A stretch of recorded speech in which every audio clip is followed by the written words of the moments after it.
समरकंद आ गए, एक सैयदों का खानदान भी आया, एक ऐसी खातून भी आई जिसके साथ 3 बेटियां थी, बेटा भी कोई नहीं, खामन फौत हो गया।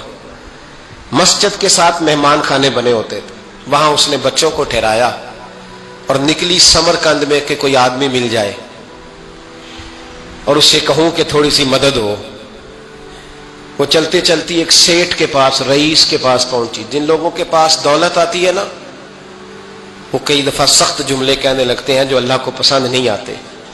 वो सेठ के पास गई तो जाके कहने लगी, मैं गरीब हूं, परेशान हूं, बलख में कहत है, सारा जमाना जानता है, तो मैं इसलिए समरकंद आई हूं, बेटियों का साथ है, न रहने को जगह है, न खाने को रोटी है, न पहनने को कपड़ा है, मेहरबानी कर, थोड़ी मदद कर। कहने लगा, हो कौन?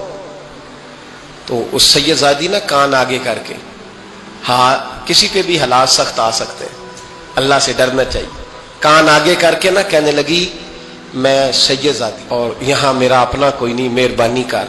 तो वो सेठ साहब, चौधरी साहब कहने लगे, मुझे कैसे पता चलेगा तू सैयद है? तो सैयदजादी ने अपना पल्लू खोला और अपने आंसू दोनों आंखों से साफ किए, तो कहने लगी, अल्लाह तेरा भला करे, मैं साबित नहीं कर सकती कि मैं हुजूर का खानदान, मेरे पास कोई दलील नहीं, मैं नहीं बता सकती। चल ठीक है, चली गई।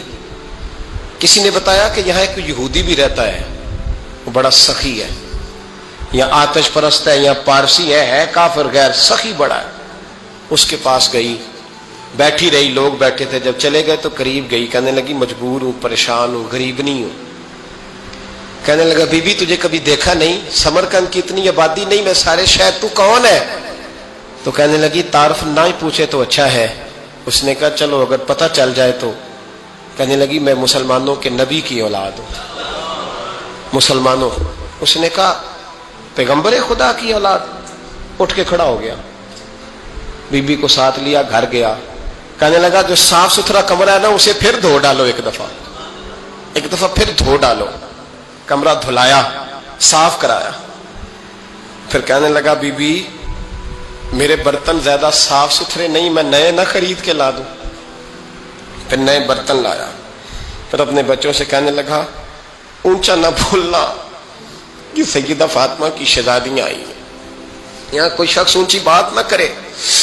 फिर कहने लगा, बीबी जो मेरा बिल्कुल तैयब और हलाल रिज़्क है ना, ये उसमें से लंगर है, लेकिन चूंकि मैं गैर मुस्लिम हूं, मुझे सलीके नहीं आते, जैसा तैसा भी हो ना, इसे कबूल कर लेना।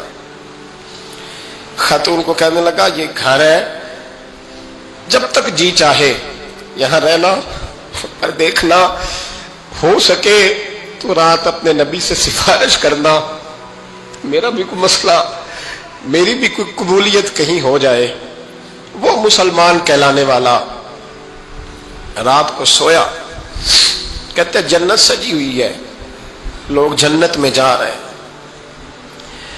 लाइनें लगी हुई हैं, नबी पाक लोगों को जन्नत में भेज रहे हैं।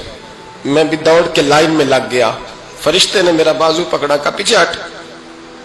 तो मैं दौड़ के हुजूर की बारगाह में गया, मैं हुजूर सारे जन्नत में जा रहे हैं, ये मुझे नहीं जाने देता। तो नबी पाक ने फरमाया, तू कौन है? या रसूलल्लाह मैं मुसलमान हूं। कहते हुजूर मुझसे फरमाने लगे, कोई दलील है तेरे पास? दलील है कोई तेरे पास? तो मैं चुप कर गया। फरमाया, मेरी बेटी तेरे दरवाजे पर आ ही गई थी तो तू दलीलें पूछने लग गया था। मैं जा, दौड़ जा। सवेरे आंख खुली तो गलियों में ढूंढता फिरता है, तलाश करता फिरता है, कोने कोने में जाता है, वो सादात का घराना कहाँ गया। ढूंढते ढूंढते उस गैर मुस्लिम के दरवाजे पे जाके पहचान लिया। तो कहने लगा, खुदा का वास्ता, जो तूने नौकरी की है ना, इनकी मुझसे 11 गुना ले ले, ये सादात का घर मुझे दे दे। तो कहने लगा, कल तू आता तो शायद बात और होती, आज बात और है। उसने कहा, मेहरबानी कर। कहा, नहीं, कल तू आता तो मामला और था, आज मामला आज और है, रंग बदल गया है, हालात तब्दील हो गए हैं, अब तू देख ताक के आया, जा दौड़ जा। कहने लगा, नहीं मेहरबानी कर, दे दे, तू गैर मुस्लिम में तेरा क्या ताल्लुक? कहने लगा, चुप कर, गैर मुस्लिम में कल तक था, कल से सज्जदों से प्यार किया है तो मेरे हालात संवर गए हैं। वो जो नजारे तूने रात ख्वाब में देखे हैं, मैंने जागती आंखों से देखे हैं, मैंने जागती आंखों से। اور تو نے کسی مفتی پیر عالم کے ہاتھ پہ کلمہ پڑھا ہے، میں نے رات محمد عربی کے ہاتھ پہ کلمہ پڑھا، رسول اللہ کے ہاتھ پہ کلمہ پڑھا۔